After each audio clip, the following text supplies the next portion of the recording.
雍正帝因何暴毙？三朝重臣张廷玉因何惊骇欲绝？刺王杀驾的吕四娘究竟何许人也？说雍正13年初秋的一个晚上，当时的大学士张廷玉从梦中惊醒，他被要求立刻进入圆明园雍正帝的寝宫。这个时候他还对即将发生什么一无所知。从西南门进入圆明园以后，张廷玉发现在场的不只有他自己，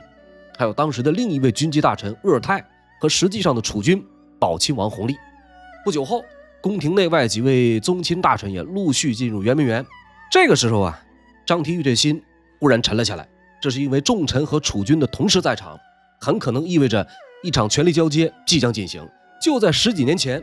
在距离不远的畅春园，张廷玉见证了上一次的权力交接。那个时候在位60年的康熙帝玄烨将大位传给了胤禛，也就是后来的雍正帝。那是一次更加具有传奇性、更有悬念的天命交替。然而雍正帝的死亡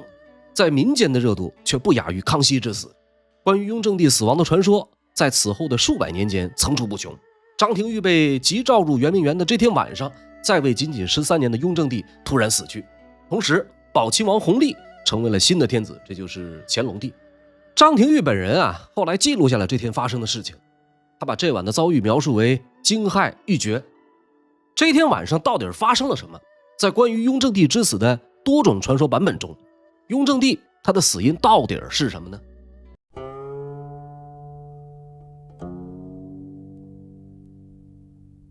雍正死亡的准确时间啊，是雍正13年阴历8月23的凌晨，死在了他最常住的地方圆明园。外界传闻呢，他死于非命，遇刺身亡。官方史料当然不会有这种记载，但是综合来看，在寥寥几笔的官方资料中，同样存在疑点。从时间上来看，雍正从发病到死亡只有3天，而且是从暴病理政突然死亡。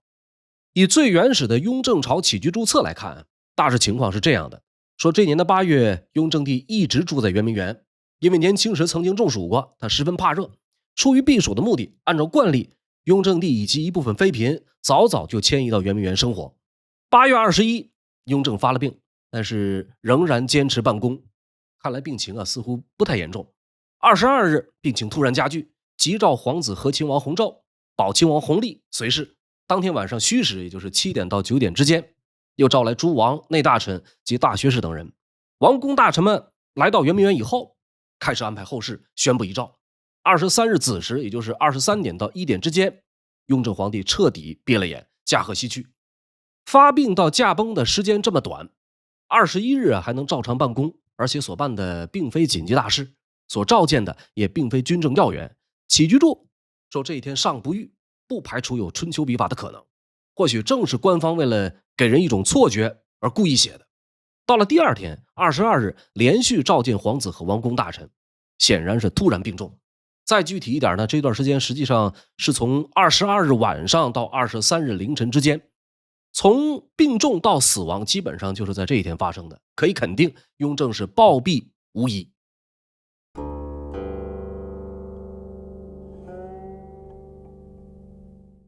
除了官方记载啊，其他一些资料同样透露出某些疑点，比如当时的著名文人袁枚为雍正临终的顾命大臣鄂尔泰写过一本《鄂尔泰行略》，说8月23日雍正临终之际，顾命大臣只有鄂尔泰一人。鄂尔泰啊是雍正最为以信的大臣之一，常伴皇帝左右。雍正帝暴亡的紧要关头，也正是鄂尔泰携带遗诏，在深夜骑着一头运煤的骡子，从圆明园一路飞奔回宫，拥立弘历继位。鄂尔泰骑骡子呢还受了伤，到宫里的时候裤子上有一片血迹，经人提醒，他自己才发现。袁枚啊作为当时人物，给一位朝中重臣、皇上身边的红人撰写个人传记，事情涉及到宫廷隐晦，按照常理应该不至于有过分倾向，但是他所记载的和官方文献相比呢，却有着很大出入。按照袁枚的记录，雍正临死前身边只有鄂尔泰一个人，死的应该非常突然，连召见皇子和大臣都来不及。雍正朝实行的是秘密建储的制度，早就已经秘密选定接班人，如果没有特殊情况，鄂尔泰根本用不着，连马都找不着，亲自骑着骡子狂奔回宫。可以想见，这其中必有隐情。同时呢，袁枚的记录表明，当时没有皇子在圆明园，这一点和官史更不一样。联系到乾隆登基以后，借着雍正遗诏的名义，给了鄂尔泰配享太庙的最高荣誉来看，袁枚的说法似乎还是有一定真实性的。除了鄂尔泰行略，另一位极受信任的重臣张廷玉所留下的记载同样有着可疑之处。张廷玉历任康雍乾三朝，前后居官50年之久，是整个清朝唯一一位配享太庙的汉臣。张廷玉根据其个人经历自撰了一部承怀主人自定年谱。这部年谱共计6卷，书中虽然存在粉饰虚美，但仍然具有较高的史料价值。依照张廷玉年谱的记载，是8月22圣宫违和，说雍正在这一天身体有恙，但是并无大碍，仍然像往常一样处理政务。张廷玉每天都会觐见，从未间断。就在22这天夜里，刚刚睡下的张廷玉接到急诏，快速穿好衣服直奔圆明园。到达以后，由太监引到寝宫，才知道皇帝突然病危。这时候张廷玉用了一个词，就是惊骇欲绝。王公大臣们先后到达，一齐进入寝宫请安，然后退出等候。御医医治禁药无效，23日子时皇帝驾崩。张廷玉的记载和官方所说的皇子事急有很大差别，尤其是一句惊骇欲绝，除了惊讶病情1天之内变化太快以外，是不是还另有隐情呢？这是很难完全排除的。还有更奇怪的是，乾隆帝继位以后，在雍正驾崩了仅仅2天，有许多紧急事务要办的情况下，却发布了一道奇怪的上谕。他命令宫廷太监们国家大事严禁外传，外界的消息也不准传入内廷，违者正法。实际上这个时候的乾隆还没有举行登基大典，急急忙忙关注到这种琐事杂物，是不是宫中发生了什么事儿呢？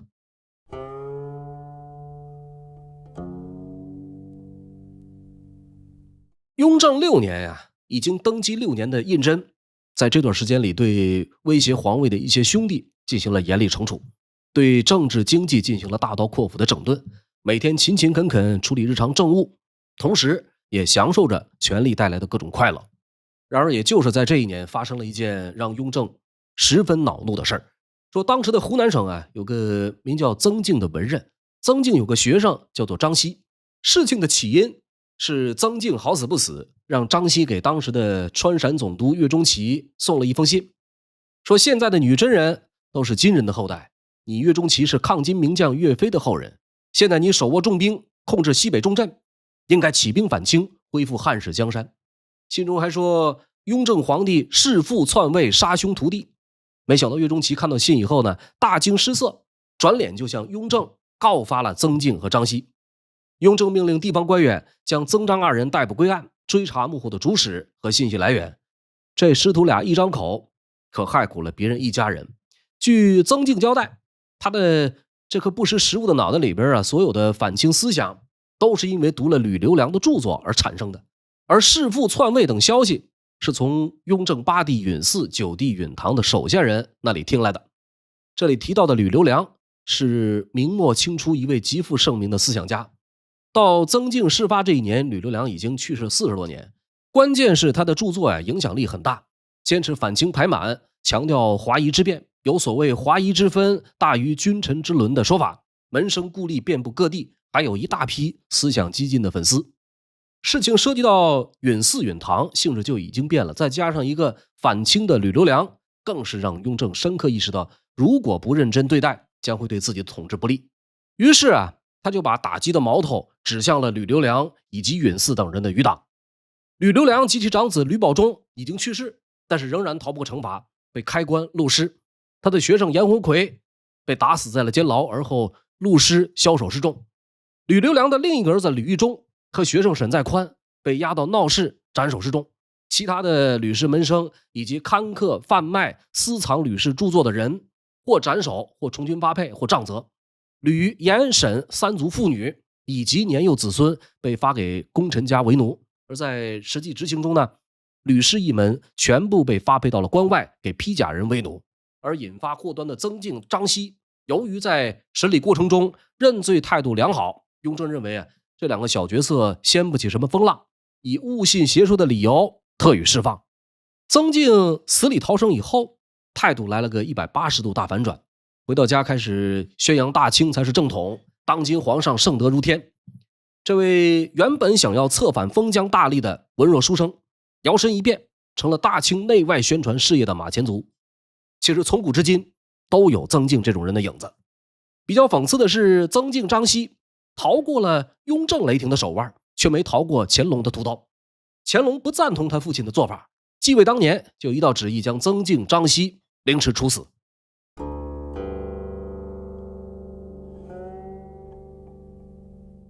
曾静吕留良之案啊，是雍正朝一桩大案要案，影响极大。后来雍正帝暴死，其中有不少让人感到蹊跷的地方。不久以后，社会上便有了雍正是被吕留良孙女吕四娘赐死的传说。据说当年在处理吕氏一族的时候呢，吕留良的一个孙女在仆人的帮助下逃出升天。这姑娘在江湖上学得一身好武艺，成了名噪一时的女侠，人称吕四娘。她一心想要为吕家报仇，向反清侠客甘凤池学习剑术。之后在雍正13年8月里的一天，吕四娘混入宫中，用飞剑成功取走雍正头颅，飘然而去。清廷为了掩盖事实，制造了雍正病死的假象，又用金子造了一个假头入棺安葬。还有一种说法说，吕四娘她的师傅原本是雍正身边行走的一名僧人，因为看不惯雍正为人，愤然离去，而后培养了这位女徒弟。还有的说，吕四娘姿貌绝人，在一位名叫于姨的女子帮助下，以宫女身份侍寝，并乘机行刺。传说是林林总总，越传越奇，情节也是越来越曲折。时间很快来到1981年，考古工作者们曾尝试发掘泰陵雍正地宫，因为某种原因没有打开，就宣布停止。不久以后，社会上开始传言说雍正棺材已经打开，棺内只有尸身没有头颅。这实际上呢是旧有传说的一种延续。当年就有传闻，雍正在位的时候就已经听说吕氏孤儿的传言。他曾密令李卫严查，看吕留良一案是否有漏网之鱼。李卫字幼介，这是雍正朝的3大模范之一。经过他的调查，吕氏孤儿的谣言不攻自破。李卫曾向雍正详细回奏吕氏一族的去留，其中吕留良的孙子20人，曾孙19人，有关妻妾女眷24人，已出家2人，总共有72人发配到了黑龙江。吕氏一门不论男女老幼已经严刑看管，连吕家的墓地都已经被严密监控。李卫是雍正的亲信，受其知遇之恩，而且向来以善于侦缉闻名，应该不至于对雍正敷衍塞责，因此吕四娘漏网几乎完全没有可能。再有啊，雍正死在圆明园，这里虽然是一座离宫，但是规模不下于城内的皇宫。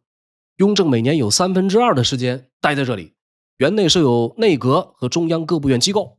从雍正初年开始，就设置了护军营，昼夜巡逻，戒备森严，绝不可能好像影视作品中所描绘的那样，一个女子能飞檐走壁，轻易潜入寝宫，再成功刺杀皇帝。所以迄今为止，史学界比较普遍的观点认为，吕四娘刺杀雍正纯属子虚乌有，这极有可能只是民众的凭空想象，真实的历史上完全没有这回事儿。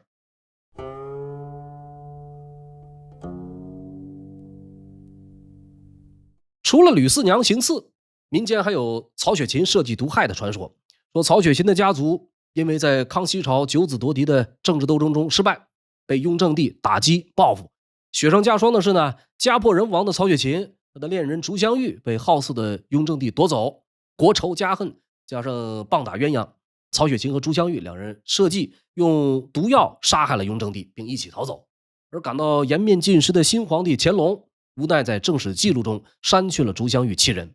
这说法呢，其实比吕四娘更扯。有学者认为，《红楼梦》作者曹雪芹在雍正帝死亡时仅仅20岁，一个20岁的潦倒的少年和恋人一起合谋杀死皇帝，这未免太过于少年英雄了。除了吕四娘、曹雪芹，还有宫女缢杀、湖南卢氏妇人刺杀等等说法，林林总总，漏洞百出。或许因为某种程度上迎合了大众，所以在历史上流传下来。这些描绘雍正遇刺的故事几乎无一例外全都经不起推敲。那么雍正到底怎么死的呢？目前比较被学术界认可的一种说法认为雍正是因为服食丹药铅汞中毒而死。关注雍正帝生平的人们发现，早年有着深厚佛学造诣的元明居士胤禛，在他统治后期对道教的兴趣超越了佛教。雍正帝曾经召来了当时著名的道士贾世芳来给自己治病，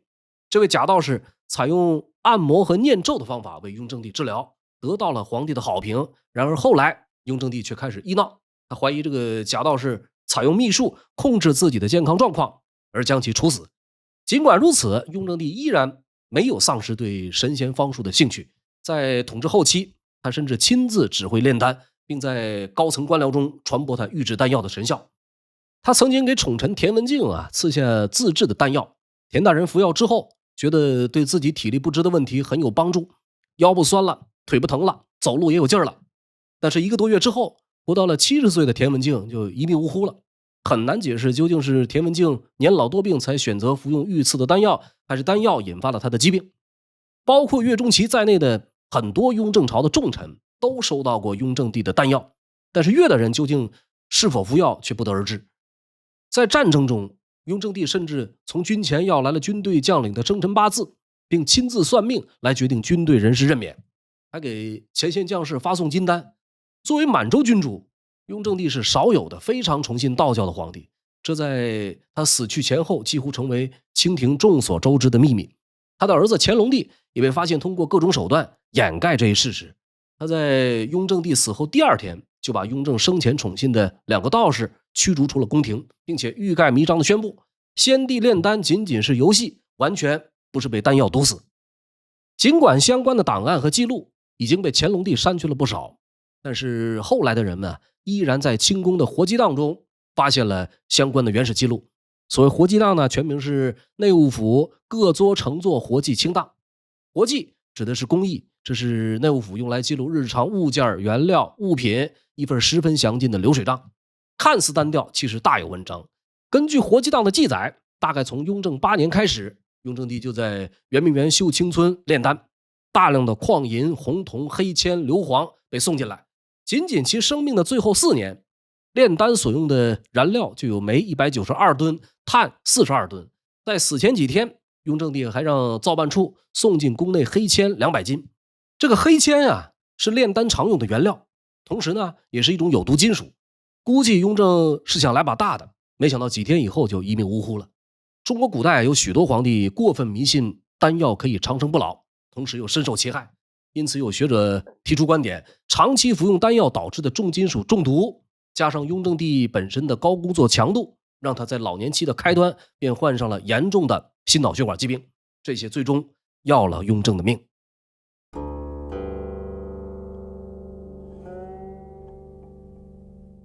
雍正是个几乎事无巨细都要过问的皇帝，每天的时间安排得很满，白天议政，晚上批阅奏章。从现存的档案可知，雍正批阅过的奏折有数万之多，批语少的只有几个字，多的数百字，甚至上千字。这位康乾盛世名副其实的推动者，曾经表示每天需要批阅奏章20-30到50-60件，全部由其亲自阅览批发，从无滞留。为此熬夜加班成为一种常态。雍正皇帝深知长期熬夜的危害，曾对亲信额尔泰说，凡夜晚办事最是伤人，过度操劳身体严重透支。有关他的业余生活，流传后世的胤禛行乐图册能够了解一二，但是实际上雍正不大喜欢运动，习惯于深居简出，很少出宫远行。雄心勃勃，终日劳累，没有良好的作息。医学家们认为，这类工作狂人在生前患有心血管疾病的可能性更大。除了沉重的工作负担造成雍正身体日渐衰弱的，还有难以改变的执着、敏感、火爆的性格。说雍正8年，雍正帝收到了当时的翰林院庶吉士徐俊的一份奏折，到底写了什么内容，现在已经看不到了，只知道这份奏折最后成了徐俊的催命符。根据雍正帝单方面的说法，徐俊将陛下写作了陛下，耳刀旁写成了反犬旁。甭管是徐俊写错了，还是雍正看错了，总之皇帝将这视作是大不敬，先把徐俊罢官，而后抄了他的家。徐俊字冠清，江苏昆山人，康雍时期小有名气的文人。他的父亲是康熙朝的刑部侍郎徐乾学，他的舅爷是明末大儒顾炎武。徐俊人送外号药师佛，说怎么个药师佛呢？他的老师督责严厉，竟然被他以巴豆煮水毒死，就是这么一个药师佛。在查抄徐家过程中又有意外收获。人们发现徐俊曾写过这样的一句诗，说明月有情还故我，清风无意不留人。据说后世有名的清风不识字，何必乱翻书也出自徐俊笔下。主审官员啊，大概是想迎合圣意，又或者本来就和徐俊有仇，经刑部等衙门议奏，大不敬的徐俊被枭首处死。这两联诗和这次大逆案成为后世人们诟病清廷文字狱的一个铁证。雍正朝这样的文字狱实际上并不少，除了前面提到这些，还有一位当朝二品内阁学士查思廷，因为在担任主考官过程中以为民所指作为考试题目，被看作是诅咒雍正去头，查思廷由此被害得家破人亡。早在康熙朝的时候啊，文字狱虽然并不罕见，但却大致在清代的司法体系中发生。然而从雍正开始，文字狱案件开始变成由皇帝乾纲独断，量刑判决毫无具体标准而随意出入。文字狱在雍正的手下彻底成为仅供皇帝一人使用的打击异己的工具和控制言论的手段。此外呢，也有学者认为雍正朝文字狱的泛滥是雍正帝个人对汉人知识分子的怀疑和对政治异己者的排斥的结果，也是他关于自身政权合法性的焦虑的后果。在这样的政治背景下，产生吕四娘飞剑取走头颅以及诸多刺杀的传说也就不足为奇了。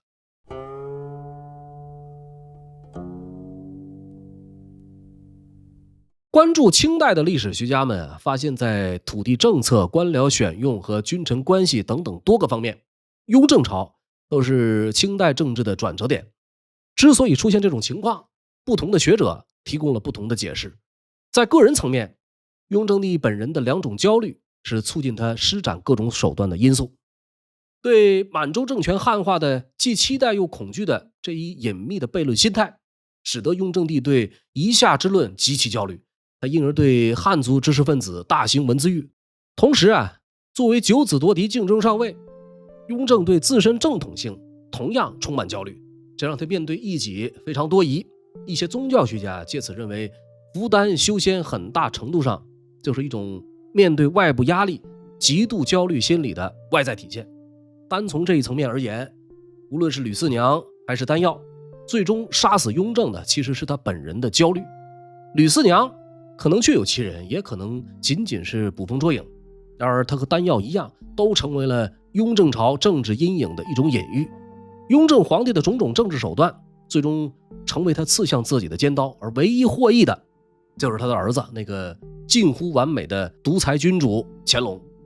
雍正死去以后的朝廷官僚集团、地主阶级和文人群体，实际上对皇权都无法造成任何实质威胁。